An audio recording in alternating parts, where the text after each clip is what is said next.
Hey everyone, just wanted to give you an update on my Blazer build, show you some of the detailing that I've been doing.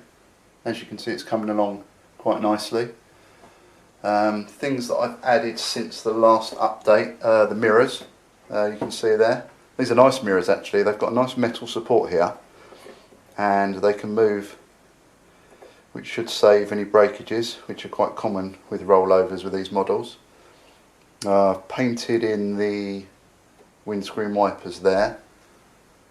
I've added the rear badge. I was going to put a metal strip on here. I just couldn't come up with a way of cutting it in a way that I was happy that it looked okay.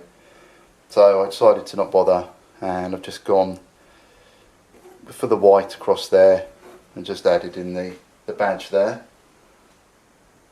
I've also, you can see on the windows, let's see the best way to look at that. I've gone all the way around with some black just to simulate the rubbers that will surround the window there to seal it in. Quite pleased with the way that's worked. On the driver's side, I decided to actually cut out the main window and leave the vent in place, just because it's so you can see the driver, because I may still put in a servo on the steering wheel. You can see I still haven't put the steering wheel in, so that we get some movement there, and I thought if I leave the window out you'll be able to see that even more clearly. You can probably see that I've got some new wheels, some bead locks from RC4WD. I think they look nice. Unfortunately they're 5 lug and Blazers should be 6 lug, but hopefully most people won't notice that. On the rear window, I don't know if I showed, I think I showed you the kit window in the unboxing. Basically it hinges up on the top here and actually sits outside of the bed cover here, which is not how proper Blazers are. The window is obviously inside, so I decided not to use the kit window and just get some sheet Lexan, cut a piece out to fit and put it on the inside. Before I put it in, I don't know whether you can see this, hopefully it will focus. I actually put some black rubber all the way around as well, and on the top of the tailgate there, just to look like the window rubbers that you get there. I mean, on the proper Blazer, obviously the tailgate retracts back into the rear window retracts back into the tailgate there. So for me that looks a little bit more realistic. Let me just bring the exposure down a bit so you can see that more clearly. You may have noticed that I've also done some weathering here and there. I've used some Magrax Earthshade wash on the bumpers just to take the edge off the shininess of the chrome. Basically I dipped some kitchen roll into the pot, soaked the tip of some kitchen roll and just kind of dabbed it all over like this, and then I went back with a brush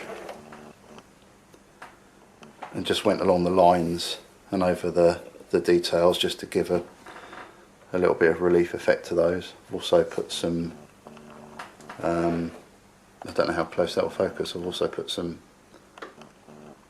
bumper stickers on there, and I've also added some stickers to the rear window. Montana Gasoline and Glacier Park Montana sticker. Probably noticed I've got a driver in there as well now. That would be one Arnold Schwarzenegger in his Terminator character. It fits in okay. His head's hitting the roof actually. What I might do is I might try and lower the entire interior, or I might just cut a hole in the seat so his body sinks down a bit further into the seat, just so he sits a little bit lower, because I've got a feeling when I bring the steering wheel up don't think his arms are gonna reach properly. It's not gonna look quite right. I've also done the same weathering on the front bumper. Again, just to take the edge off the shininess of the chrome and just make it look like it's been used. I've also used some Tamiya weathering snow powder just on the black. It just makes it look a little bit older, a little bit faded. I think it's quite a subtle effect, but I think it works. I've done it on the window rubbers as well.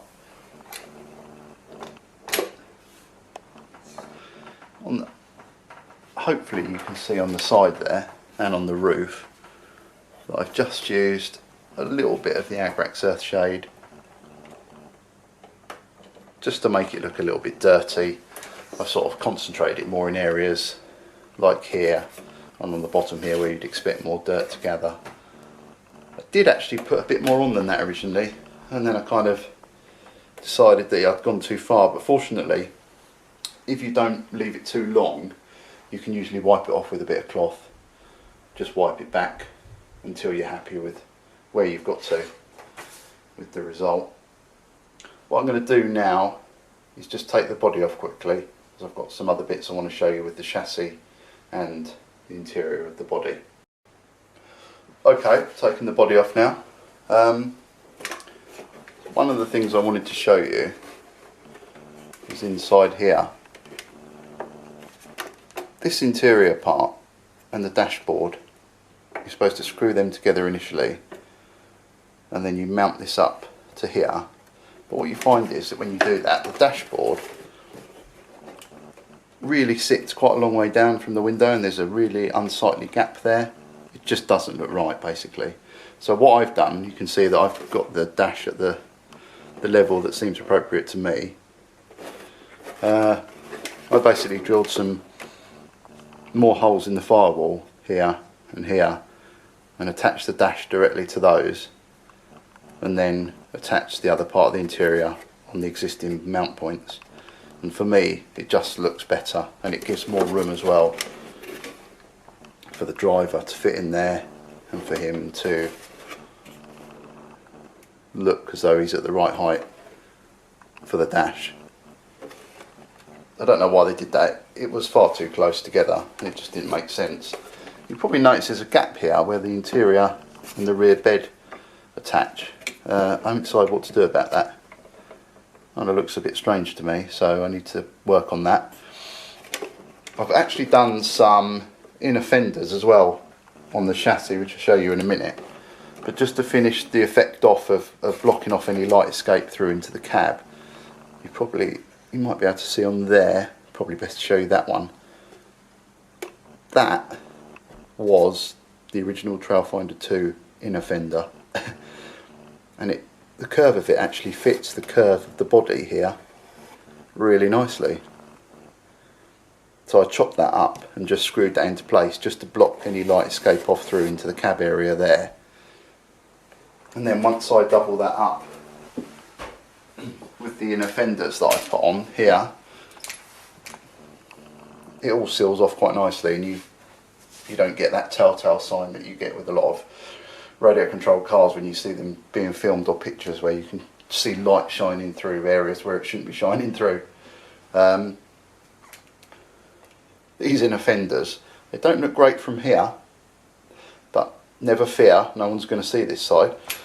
What they were actually was a plastic cup, a plastic bowl that I cut in half from IKEA, and then on the inside here I just painted plastic dip round on there, and then just used some old suspension mounts just to hold them in place there, and they're nice and wide and fill the gap really nicely.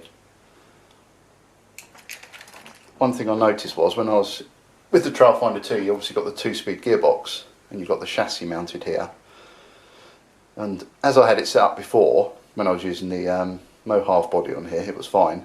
But with the Blazer body, I noticed that when I was changing gear, the servo arm was coming up and lifting the body. It was hitting underneath the seat. So I had to chop the top off that servo and drill a new hole in the servo arm to get that to fit in. you may want to make sure that you've got quite a stubby servo horn on there to make sure that's all okay. Cleaned up my wiring a bit, put some insulating tape just on the wires just to blacken them up, just so again if I'm filming or taking pictures you don't see lots of coloured wires dangling around everywhere and spoiling the effect. I also took it outside and took a couple of pictures which I'll show you in a minute, which I was really pleased with. And still got things to do. I'll still be messing around with suspension. I probably should have just left it stock, but as I mentioned in earlier build videos, I wanted to get these angled shocks like you see on the 1.1s.